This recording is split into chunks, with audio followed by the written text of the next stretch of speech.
meu amigo, seja muito bem-vindo a mais um vídeo do Estudando por Questões comigo, Alan Lisboa e com o Dr. Daniel Ferreira.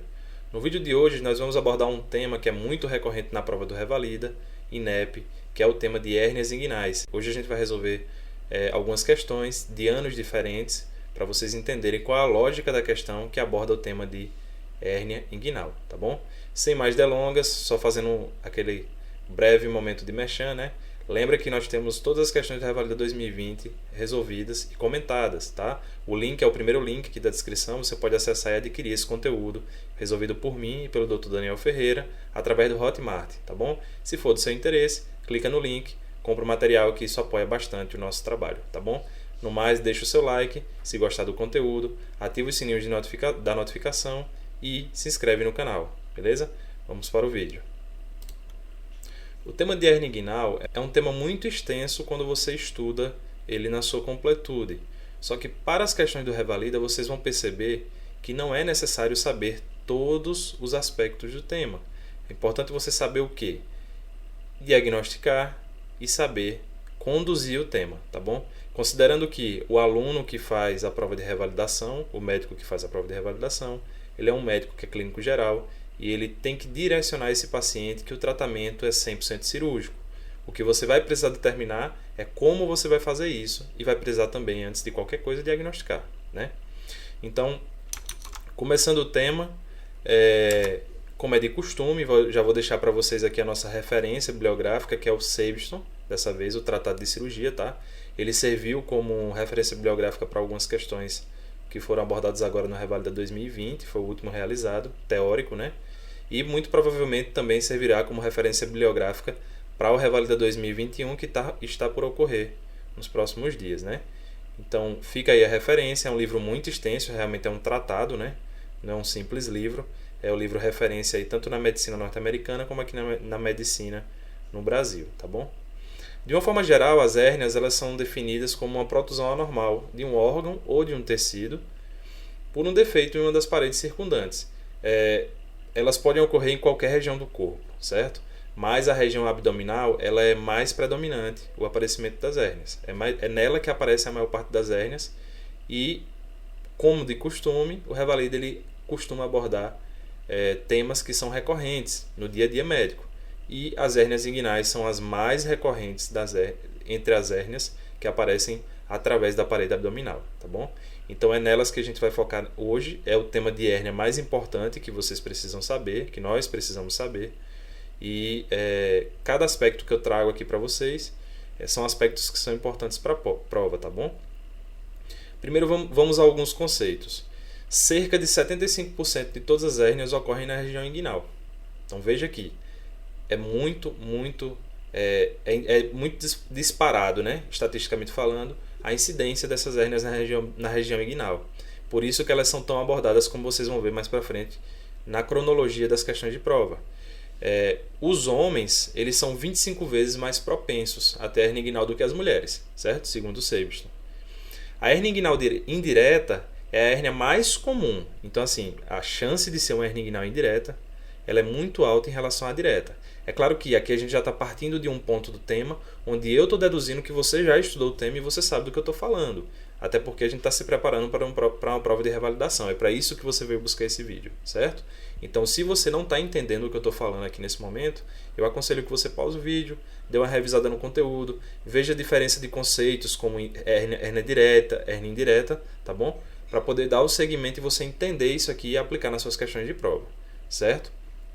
A hérnia inguinal indireta é a hérnia mais comum, como eu já havia dito, independente do sexo. Então, se a prova não lhe dá características suficientes na questão para você definir qual hérnia você está tratando, você tem que presumir que essa hérnia é uma indireta, porque estatisticamente é a hérnia mais comum, independente do sexo. E se for uma hérnia que está aparecendo ali no sexo masculino, né, por ser 25 vezes mais propensa a ter hérnia inguinal do que as mulheres, você tem que pensar que é uma hérnia indireta antes de qualquer coisa, tá bom? Nos homens, as indiretas elas predominam sobre as diretas, olha só, em uma proporção de 2:1. Então, a cada 3 hérnias, no homem, 2 são indiretas. As hérnias indiretas são de longe a mais comum nas mulheres. E na mulher, quando aparece, é muito difícil que não seja indireta. Contudo, vale lembrar que no homem é mais frequente, certo? É importante fixar essa diferença, porque não é porque nas mulheres só aparece predominantemente, muito predominantemente as indiretas, que ela é mais prevalente nas mulheres. A indireta é mais prevalente nas mulheres em relação a outras hérnias, mas entre os sexos, no homem, a indireta ela é mais o aparecimento de hérnia é mais prevalente do que nas mulheres, tá bom? Entendeu isso? Se não entendeu, volta um pouquinho o vídeo e fixa bem esse conceito, certo? A razão mulher para homem nas hérnias femorais e umbilicais, entretanto, é de 10 para 1 e de 2 para 1, respectivamente, certo? Então, nesse caso aí, nas hérnias umbilicais, a razão entre mulher para homem aumenta, certo? As mulheres se destacam, e nas femorais, elas ainda estão na frente também. Só que nas inguinais, quem ganha são os homens, tá bom? Vamos para frente. Só uma observação aqui. Tem questões de prova que eles cobram de você qual é a hérnia que mais encarcera, tá bom? Nesse caso aí, a resposta não vai ser inguinal, apesar de as inguinais serem 75% das hérnias que aparecem em ambos os sexos. A que mais encarcera são as femorais, aquelas que aparecem abaixo do ligamento inguinal, tá bom? Então, grava bem isso também, porque já apareceu no Revalida. Não é o tema de hoje, hérnia femoral, tá? Mas é importante fixar, já que a gente está falando de uma região tão próxima, aí que está nas adjacências, tá certo? Dando seguimento, eu trago para vocês aqui essa imagem, que mostra as estruturas que são importantes no entendimento, né, das hérnias que aparecem na região abdominal. Então, a gente tem aqui algumas hérnias que são conhecidas como ventrais, porque aparecem nessa região anterior do abdômen, certo? Acima da cicatriz umbilical você vai ter a hérnia epigástica, um pouco mais lateral e acima a hérnia ventral lateral, abaixo na região hipogástica também pode aparecer, tá? Aí você tem aqui a hérnia inguinal indireta, né? Que é aquela que se protui o peritônio, né? Forma a bolsa herniária através do peritônio parietal, através do anel inguinal interno. Tá? E as indiretas, que é aquela que passa por um defeito mesmo da parede, de forma direta, né? Protui aí, forma essa bolsa herniária com o peritônio parietal, através da parede abdominal de forma direta, certo? Tem outras hérnias, certo? Tem outras hérnias, que também são importantes, mas não mais importantes para a prova do que os 75% das inguinais, tá bom? É importante aqui nesse momento, para a gente dar continuidade ao tema e acertar as questões de prova, definir bem que as hérnias que aparecem na região inguinal, você vai precisar, durante a sua leitura da questão, definir se elas são hérnias redutíveis ou se elas são hérnias irredutíveis. Por que isso é importante? Porque a diferença entre uma coisa e outra vai mudar a sua conduta, tá bom? Então esse aqui é o ponto mais importante. Você leu a questão de prova, apareceu lá aquela protusão em região inguinal ou na lateral baixa do abdômen, e você decidiu, você chegou à conclusão lá que é uma hérnia inguinal que a questão está falando para você, certo? É uma hérnia que tem que ser muito bem descrita pelo aplicador, né, pelo INEP, porque senão vai deixar sombra de dúvida e vai ter margem para recurso. E para que isso não aconteça, ele vai ter que lhe dar um dado muito preciso de que ele está falando para você de uma hérnia inguinal. Quando você fizer a leitura da questão, isso vai ficar muito claro para você, né? Como a gente vai fazer em seguida. Chegou a essa conclusão, você precisa aqui parar nesse divisor e definir o seguinte: essa hérnia, ela é redutível ou ela é uma hérnia que está encarcerada, uma hérnia irredutível? Dependendo da resposta que você encontrar para essa pergunta, você vai definir sua conduta. E é isso que tem sido cobrado maiormente nas questões do INEP, certo? Então vamos lá. A hérnia redutível é quando você tem seus conteúdos que podem ser reposicionados entre a musculatura circundante. E a irredutível, a encarcerada, é quando você não pode reduzir. Ou seja, ela tá presa. Você vai perguntar, a questão vai mostrar, que o paciente vai dizer para você que ela apareceu ali já tem alguns dias, algum tempo, que ela está ali e ela não volta, certo? Claro que, além dessa massa, desse abaulamento nessa região, você vai encontrar também outras características, principalmente sinais flogísticos, né? Você vai encontrar rubor, você vai encontrar calor, vai encontrar dor, certo? E até edema, e aí é onde a coisa fica um pouco mais séria. É importante lembrar que, avançando no nosso conteúdo, é importante lembrar que, para você definir essa conduta, o que tem que ser feito aí, um ponto aqui muito importante é que quando a hérnia ela encarcera, você não pode reduzir, tá? A redução da hérnia ela não é uma opção na hérnia encarcerada. Por quê? Porque quando você encarcera uma certa quantidade de tecidos ali dentro daquela bolsa herniária, quando está encarcerada, você vai ter ali um fator que vai dificultar a circulação sanguínea. E aí, dificultando a circulação sanguínea, você pode ter pontos de necrose. Claro que tecido necrosado ele tem uma tendência a perfurar. Então, nunca é uma opção reduzir essa hérnia em ambiente ambulatorial, né? Em ambiente clínico. Tem que ser em ambiente cirúrgico, tem que ser feito em um ambiente onde você possa intervir cirurgicamente. É claro que essa conduta ela não fica ao clínico geral, ela fica retida ao cirurgião de abdômen, tá bom? O cirurgião geral. Então, quais serão nossas condutas? Você definiu que essa hérnia ela é redutível, você vai passar medicamentos sintomáticos para que o paciente não sinta dor, certo? Fatores que ajudam você a chegar nessa conclusão, se ela é redutível ou não é redutível, o tempo que esse paciente ele apresenta cartase, apresenta liberação de fezes, liberação de gases, né? Se ele tem flatus positivo, cartase positiva. Se ele não tem, se a questão lhe diz que ele está com abaulamento e já apresenta há algum tempo a ausência de cartase ou a ausência de flatus, você vai definir como uma hérnia encarcerada com possível obstrução intestinal. Então esse ambiente aí ele é igual à cirurgia de emergência, certo? De uma forma geral, as redutíveis você passa o sintomático, você orienta quanto às possíveis alterações, caso ela venha a encarcerar, certo? E você indica uma cirurgia eletiva, é aquele paciente que ele vai poder esperar em casa e até lá ele vai ficar observando e no dia agendado ele vai lá fazer a cirurgia dele de forma eletiva, certo? Essas são as redutíveis. Na questão vai falar para você assim, que é um abaulamento que aparece, mas que ele volta de forma voluntária, quando ele não faz força, tá bom? Diferente das encarceradas. As encarceradas elas vão ser massas, abaulamentos na região inguinal, que não vão reduzir, vão ficar ali retidas e o paciente vai chegar para você com dor, geralmente com dor e talvez até a ausência da eliminação de fezes e flatos, certo? Então, esse é o cenário, você chegou a essa conclusão, você vai se deparar com as seguintes questões de prova que vão lhe perguntar justamente, vão pedir para você justamente definir essas condutas, tá bom? Vamos ver alguns exemplos aqui. Só lembrando, antes da gente avançar, isso aqui é uma aposta nossa, tá bom? Para esse próximo Revalida. É uma coisa que nunca foi cobrada dentro das hérnias inguinais e por ser um tema tão forte e tão prevalente nas provas, é possível que esse ano eles cobrem, tá?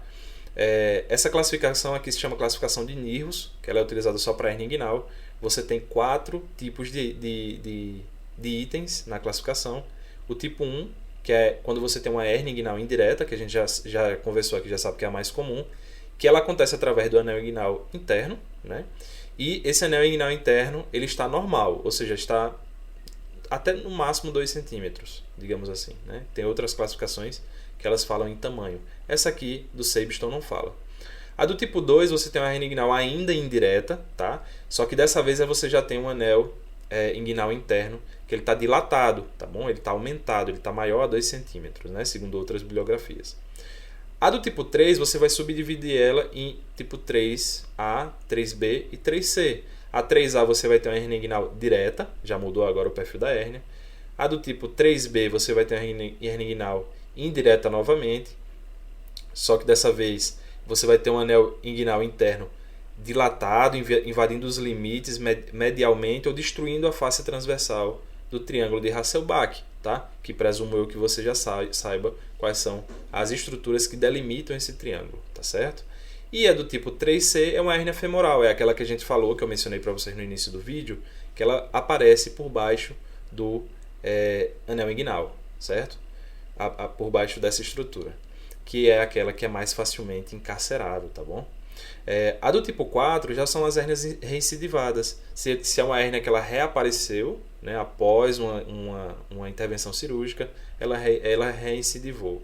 E aí você vai classificar de acordo com o tipo da hérnia em 4A, 4B, 4C, 4D. Decora essa classificação porque é uma aposta muito forte para esse próximo Revalida, considerando que nunca foi cobrado, né? E das hérnias já foi cobrado, acredito eu, quase todos os aspectos, tanto em relação à conduta como a diagnóstico, tá bom? Agora sim vamos resolver algumas questões de prova. Essa questão aqui caiu no Revalida de 2012, é uma questão bem antiga, foi a questão do número 50 da prova cinza, que diz o seguinte: um homem de 70 anos de idade, tabagista há mais de 30 anos, com doença pulmonar obstrutiva crônica, chega ao pronto atendimento com queixa de dor na virilha e caroço duro no local. Olha só, definiu um caroço duro na virilha, né? Que surgiram após acesso de tosse importante há cerca de 10 horas. Aqui cabe uma ressalva. Tem que existir um aumento da pressão intraabdominal para que essa hérnia ela protrua pelo defeito da parede, certo? Então, nesse caso aqui, a questão deu para a gente um acesso de tosse. O acesso de tosse aumenta a pressão intraabdominal, certo? E isso fez com que esse paciente, que já tinha o seu defeito na parede, protuísse a sua bolsa herniária, né? O seu peritônio parietal. Vamos continuar a leitura. O paciente informa que a intensidade da dor está aumentando, é uma dor progressiva. Ao exame físico, o paciente hidratado, normocorado, frequência cardíaca de 92, pressão arterial 140 por 80. O paciente apresenta uma tumoração endurecida na fossa ilíaca direita, dolorosa e irredutível. Olha só, a questão já fez todo o trabalho aqui para você, já disse para você que é uma hérnia na região inguinal irredutível. Ruídos hidroaéreos presentes na ausculta abdominal. Ok, está irredutível, mas não deu características de ausculta de obstrução, né? Aqueles ruídos metálicos aumentados. Ruídos hidroaéreos estão presentes. Qual a conduta mais indicada para o caso? Ele pergunta. Letra A. Solicitar um ultrassom para esclarecer o diagnóstico. Você precisa. Letra B. Encaminhar para o tratamento cirúrgico de urgência. Letra C. Manter paciente em observação com prescrição de hidratação e analgesia parenterais. Letra D. Prover analgesia com opioides por via endovenosa e em seguida realizar nova tentativa de redução da massa. E letra E, solicitar tomografia de urgência para esclarecimento diagnóstico. Vamos lá. Hérnia inguinal é igual a cirurgia, tá certo? O que você precisa decidir aqui é se é uma cirurgia de emergência ou se é uma cirurgia eletiva, ou seja, marcada para uma data futura. Nesse caso aqui, como eu já comentei com vocês, a gente tem um paciente com a hérnia inguinal irredutível. Ou seja, está lá, está encarcerada. O que eu tenho que fazer nesse caso? Eu tenho que indicar uma cirurgia de emergência para esse paciente. Eu vou mandar ele para o cirurgião e dizer, olha, aí tem uma hérnia inguinal encarcerada, certo? Eu preciso de novos exames? Nesse caso aqui não, tá? É um homem de 70 anos. Em que situação que eu precisaria de novos exames? Faça uma nota sobre isso, tá? Pode ser que caia na sua prova.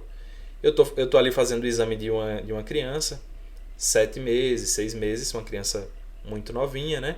Que vem para consulta de puericultura. E eu percebo que ela tem uma hérnia inguinal em um dos lados. Eu faço o exame físico do lado contralateral e eu não percebo nada, eu vejo que está normal. Existem hérnias inguinais que elas são dos dois lados, principalmente nessa faixa etária, e você só consegue fazer o diagnóstico com ultrassom. Nesse caso, para complementar o meu exame físico, eu peço a ultrassonografia dos dois lados. Documento o lado que eu já fiz o exame físico, que realmente apresentou a hérnia, e eu faço um diagnóstico diferencial no lado contralateral para saber se essa hérnia ela é tão pequena ao ponto de não protuir. Para saber se, quando eu indicar esse paciente para o cirurgião, ele vai precisar operar os dois lados, tá? Abordar cirurgicamente os dois lados, ou apenas o lado que realmente tem clínica, tá bom? Nesse caso, eu preciso de um exame complementar, tá certo?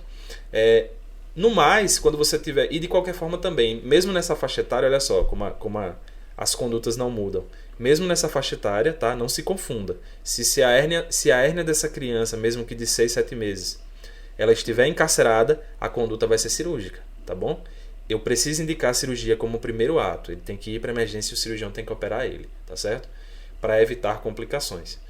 Depois a gente pode investigar, ou até mesmo na mesma internação, se tem necessidade de abordar o outro lado, tá bom? Mas assim, a primeira conduta que eu tenho que afirmar na minha questão de prova é que esse paciente precisa ser encaminhado para tratamento cirúrgico de emergência, pois ele está com a hérnia inguinal encarcerada. Ficou claro para você?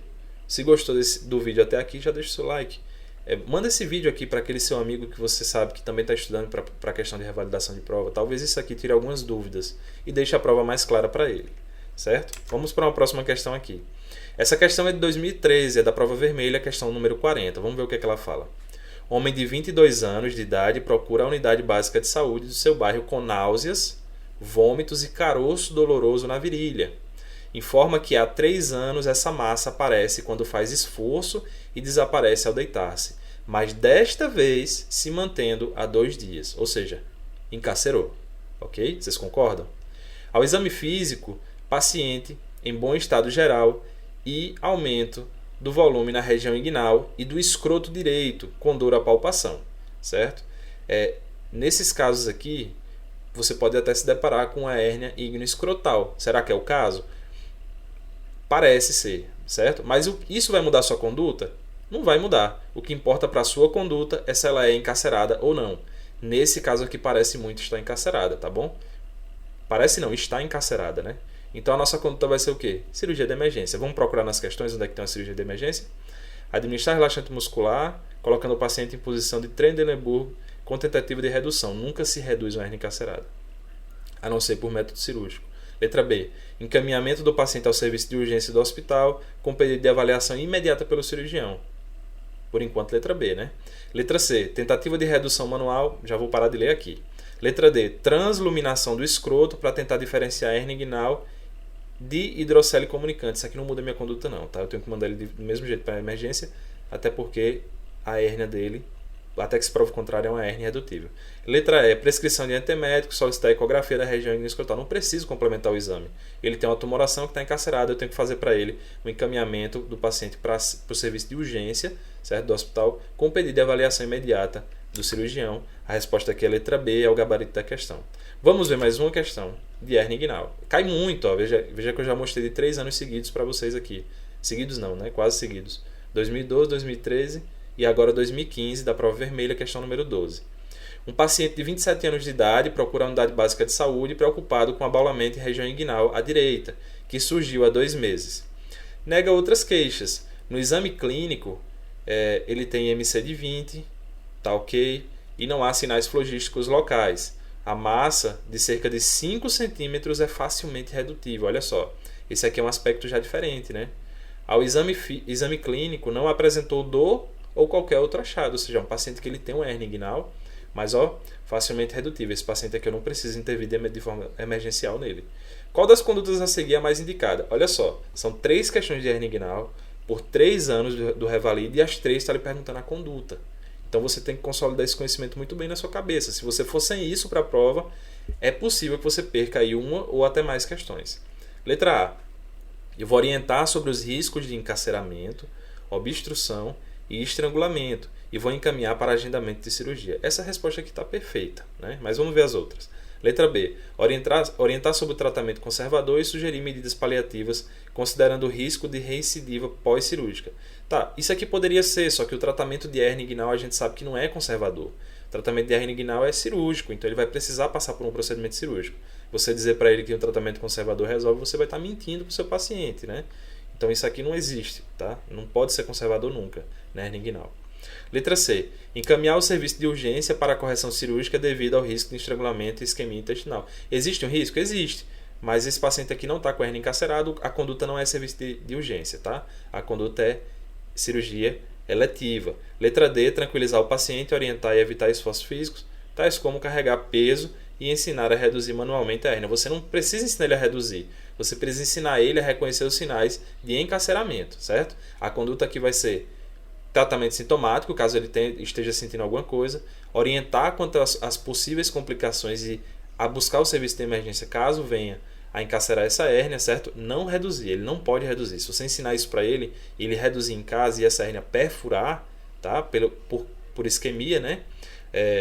Você vai estar complicando o seu paciente, ele pode vir até depois a vir a óbito. Já pensou? Paciente com hérnia encarcerada, em vez de chegar na emergência estável, pronto para ser operado, um cara de 27 anos ele vai chegar com a peritonite fecal pela perfuração, um quadro séptico e até chocado, talvez, né? A gente não sabe, supondo aqui. Mas vamos só fechar aqui, consolidar o conhecimento, que nesse caso aqui, além das orientações de encarceramento, do que apareceria, você tem que dizer para ele procurar o serviço de emergência, caso venha encarcerar, e você tem que dizer para ele que a cirurgia dele, ele precisa passar por um atendimento marcado, agendado, eletivo, com o cirurgião, para marcar a sua cirurgia de correção da sua hérnia inguinal, tá bom? Essa é a conduta, no caso aqui a que parece mais correta é a letra A e é o gabarito da nossa questão, da nossa questão aqui de prova, tá bom? Então, é basicamente isso o tema, tá? Vocês viram aí na prática que para poder ir para a prova do Revalida sobre esse tema, vocês têm que saber a conduta adequada e perceber que a questão ela tá tratando de uma hérnia inguinal, tá bom? Reconhecendo isso, fazendo a conduta correta, nesse tema aqui, não errem mais questão de prova, tá bom? Então o tema acaba por aqui. Muito obrigado por acompanhar até aqui esse tema. deixa o seu like, se não se inscreveu ainda, se inscreve no canal, compartilha esse vídeo naquele seu grupo lá de revalidação, que está o pessoal lá, para o pessoal vir aqui também e assistir esse vídeo de hernia inguinal, já pertinho da prova, talvez ajude a ganhar aí alguns pontos na sua prova de revalidação desse ano, tá bom? Forte abraço, fica com Deus.